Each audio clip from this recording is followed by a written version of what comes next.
4 মাহ আগত মই চিকিৎসা কৰাই সুস্থ কৰি অনা ছোৱালীজনী পূৰ্ণিমা চিনি পাইছেনে? বহুতে অনুৰোধ কৰি আছিলে পূৰ্ণিমাক এবাৰ দেখাব লাগে, তাই কেনেকুৱা আছে। সেইবাবে তাই ওচৰলৈ আজি মই আহি গলো। ভালে আছ নাই পূৰ্ণিমা? স্কুল গৈ আছ নে? আছ? আগতকে পূৰ্ণিমা বগা হ'ল চাওক। তাই কেনেকুৱা আছিলে?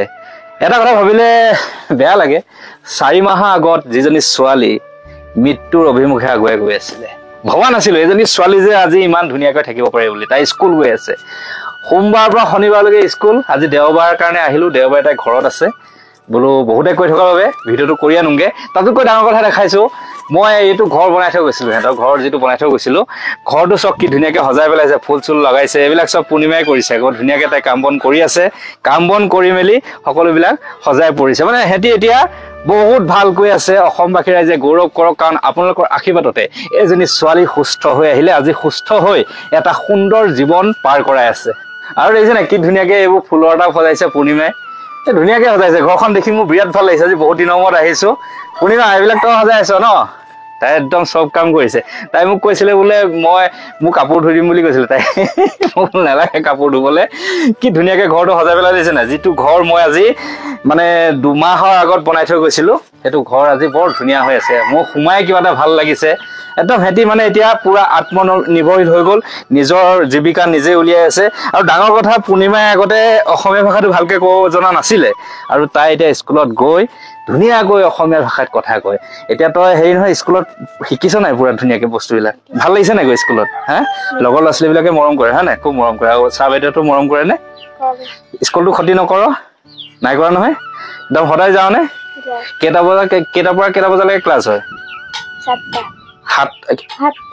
7টাৰ পৰা ৰাতিপুৱা 7টাৰ পৰা ৰাতিপুৱা 7টা বজাৰ পৰা কেইটা বজালৈকে হয়? 3টা। আৰু কিতাপ পত্ৰ বিলাক ভালকে ৰাখিছ নে? বাইদেউ গৰাকী যে দিছিলে ৰাখি তাতে কিবা খাবলৈ দিয়ে নি? ভাত পানী তাত নিদিয়ে? টিফিন লৈ যাও ন?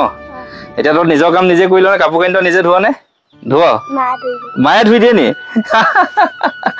সঁচাকে তাই হাঁহিটো আজি মোৰ ভাল লাগিছে। তাতোতকৈ ভাল লাগিছে ইমান ধুনীয়া এটা বাতাবৰণ, চকী ধুনীয়া পৰিৱেশ, ধুনীয়া একদম মলয়া বতাহ বলি আছে। মানে এটা খুব সুন্দৰ জেগাত সিহঁতৰ ঘৰটো আছে। আৰু মই মাত্ৰ সাধাৰণকে বনাই থৈ গৈছিলো, এইবোৰ বেৰ চেৰ লেপা নাছিলো। এতিয়া চব ঘৰটো মানে কবলৈ ভাষা নাই, কি ধুনীয়াকে সজাই পেলালে।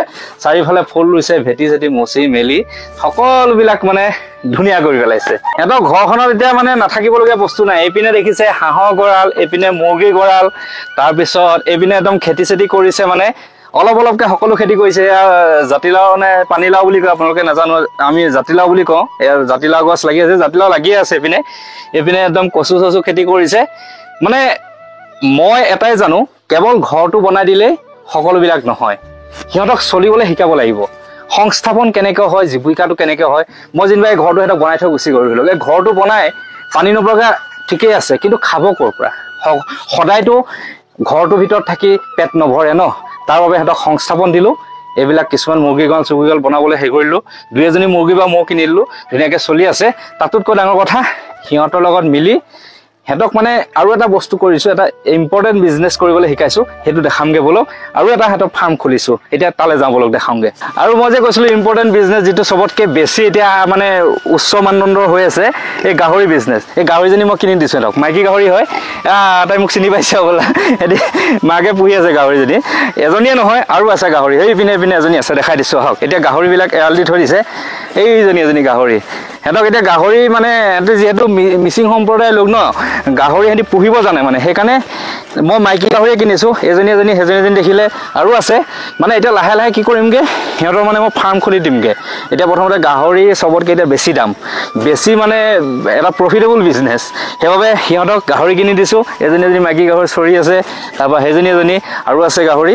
তেনেকে কিনি লাহে লাহে ডাঙৰ এখন ফাৰ্ম বনাই দিমগে। সিহঁতি যাতে সংস্থাপন হ'ব পাৰে, ভালদৰে চলি যাব পাৰে, সেইবাবে মই এনেদৰে ব্যৱস্থা কৰিছো। কেৱল ঘৰ বনাই দিয়া নহয়, তাক প্ৰথমতে সুস্থ কৰি আনিলো। তাৰপিছত যিটো ঘৰ মাটি বাৰী বিক্ৰী কৰে সেইখিনি ভঙাই আনি নতুনকৈ ইয়াত ঘৰ বনালো। তাৰপিছত চিন্তা কৰিলো যে এটা সংস্থাপন দিব লাগে, সেইবাবে সেই সংস্থাপন দিবলৈ চেষ্টা কৰিছো, যাতে সিহঁতি জীৱনটো সুন্দৰকৈ চলাই নিব পাৰে। মই গাহৰি কেইজনী কিনি দিয়া এমাহমান হৈছে হ'বলা ন? এমাহ 1.5 মাহমান ইমানটোমান আছিলে হয়নে? আৰু এতিয়া একদম ডাঙৰ হৈ গ'ল। ভাল লাগিছে দেখি পেলাই। মই বহুত দিনৰ মূৰত চাবলৈ আহিছো। এতিয়া ডাঙৰ হৈ যোৱাৰ পিছত পোৱালি দিব হয় নাই? এজনী গাহৰিয়ে কিমানটা পোৱালি দিয়ে? দিয়ে 10টা 12টা দিয়ে ন আৰু আমি এটা গাহৰি পোৱালি কিনিছিলো 5,500 দেই 5,500 কিনিছিলো 10টা 12টা যেতিয়া পোৱালি দিব তেতিয়া সিহঁতি এইটো ঘৰ গৈ পেলাই পকা ঘৰ হৈ যাবগে মানে ভাল লাগিছে নাই এতিয়া গাহৰিটো পুহি পেলাই চিনি পোৱা হৈছে ন গাহৰিটো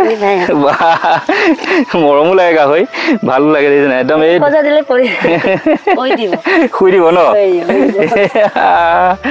বেলেগ আৰু দেই কি মৰমত শুই দিছে যেনে গাহৰিজনী মানে মৰমত সিহঁতি প্ৰতিপাল কৰে বহুত ধুনীয়াকে প্ৰতিপাল কৰে আৰু পুৰা দানা খুৱাই থাকো ন পুৰা দানা খুৱাই থাকো ন মানে মই আজি কিনি দিয়া পোৱালিতে কিনিছিলো ইমান দামত কিনিছিলো এতিয়া আপোনাৰ 1.5 মাহ মান হৈছে এমাহ ইমানজনী মোৰ এনে গাহৰি চলে যাবলৈ ভয় লাগে কিন্তু এই চলে যাবলৈ ভয় লগা নাই চুইছো দেই ভাল লাগিছে সকলো ফালৰ পৰা এতিয়া পূৰ্ণিমাহঁতৰ পৰিয়ালটো সফলতাৰ দিশে আগুৱাই গৈছে মিষ্টাৰ বিটু এইটোৱে কাম কাৰোবাৰ জীৱন সুৰক্ষা কৰাই নহয় কাৰোবাৰ জীৱনটো উন্নতি পথত আগুৱাই নিব লাগে মোৰ সপোন সদায় আনক লৈ মনত ৰাখিব কথাষাৰ চ' আহিলো বহুতো অনুৰোধ কৰি আছিলে যে পূৰ্ণিমাক এবাৰ দেখাওক তাই কেনেকুৱা হৈ আছে কাৰণ পূৰ্ণিমাৰ লগত আৱেগ জড়িত হৈ আছে অসমৰ ৰাইজৰ যিটো কষ্টত তাইক মই মানে জীৱনটো ভগৱানে দিলে কিন্তু মানে মই কষ্ট কৰিলোঁ কষ্ট বুলি নকওঁ ত্যাগ কৰিলোঁ যেনেদৰে আজি কপিলৰ লগত ত্যাগ কৰি তেনেকৈ বচাই নিলোঁ পূৰ্ণিমাৰ লগতো মই গুৱাহাটীত দৌৰি ফুৰিছিলোঁ যিসকলে পূৰ্ণিমাৰ চিকিৎসা কৰা ভিডিঅ' চাইছিলে তেওঁলোকে বুজি পাব মিষ্টাৰ বিটুৱে কি কৰিছিলে সিহঁতৰ কাৰণে আৰু ডাঙৰ কথা কি জানে বহুতে কয় মানুহক সহায় কৰিলে পাহৰি যায় কিন্তু এই পৰিয়ালটোৱে পূৰ্ণিমাহঁতৰ পৰিয়ালটোৱে আজি পৰ্যন্ত মোক পাহৰা নাই আৰু হয়তো ভগৱানৰ আশীৰ্বাদ সেইবাবে আজি পূৰ্ণিমা একদম ধুনীয়াজনী হৈ আছে ভালকৈ স্কুল গৈ আছে আৰু এই ডাঙৰ মানুহ হ'ব এই প্ৰত্যেকটো সফলতা মই দেখাই যাম এতিয়া স্কুলখনে যিখন ব্ৰহ্মপুত্ৰ জাতীয় বিদ্যালয়তে পঢ়ি আছে ইয়াৰ পৰা 2 কিলোমিটাৰমান হয় মাকে চাইকেলত লৈ যায় এতিয়া তাই স্কুল গৈ থাকিব আৰু মেট্ৰিকত ভাল ৰিজাল্ট কৰিব লাগিব মেট্ৰিকৰ পিছত আকৌ পূৰ্ণিমাৰ বাবে বেলেগ এটা মানে লাইফ ষ্টাৰ্ট হ'ব প্ৰত্যেকটো ষ্ট্ৰাগল দেখাই দিম পূৰ্ণিমা চেপ্টাৰ এতিয়া শেষ হোৱা নাই তাইৰ লাইফ মই বনাইহে এৰিম কথা দিলোঁ চ' ইমানখিনিয়ে কথা আহিলোঁ দেখালোঁ পূৰ্ণিমাহঁতৰ পৰিৱেশটো খুবেই এটা ধুনীয়া পৰিৱেশ যিটো পৰিৱেশত মানে থাকিবলৈ পালে আপুনি যাবলৈ মন নকৰিব ইয়াত কোনো ফেনৰ দৰকাৰ নাই মানে ইমানেই ধুনীয়া এই পৰিৱেশটো মানে আপোনালোকে নিজে অনুভৱ কৰক নদী আছে ওচৰত ফেৰফেৰীয়া বতাহ মাৰি থাকে মানে মই ইয়ালৈ আহিলে যাবলৈ মন নাযায় কেতিয়াবা আহোঁ মাজে মাজে ফুৰিবলৈ কৰিবলৈ এইবিলাক জেগাই দেই মন হাত কৰি পেলাই চ' গোটেইখিনি দেখালোঁ আপোনালোকে কেনেকুৱা পালে জনাব পূৰ্ণিমা কেনেকুৱা দেখিছে জনাব যি দেখিছিলে আজি 4 মাহ আগত তাতকৈ কিমান পৰিৱৰ্তন হ'ল সেইখিনি জনাব বুলি আশা কৰি ভিডিঅ'টো মই পূৰ্ণিমাহঁতৰ ঘৰৰ পৰা আজি ইমানতে সমাপ্ত কৰিছোঁ ধন্যবাদ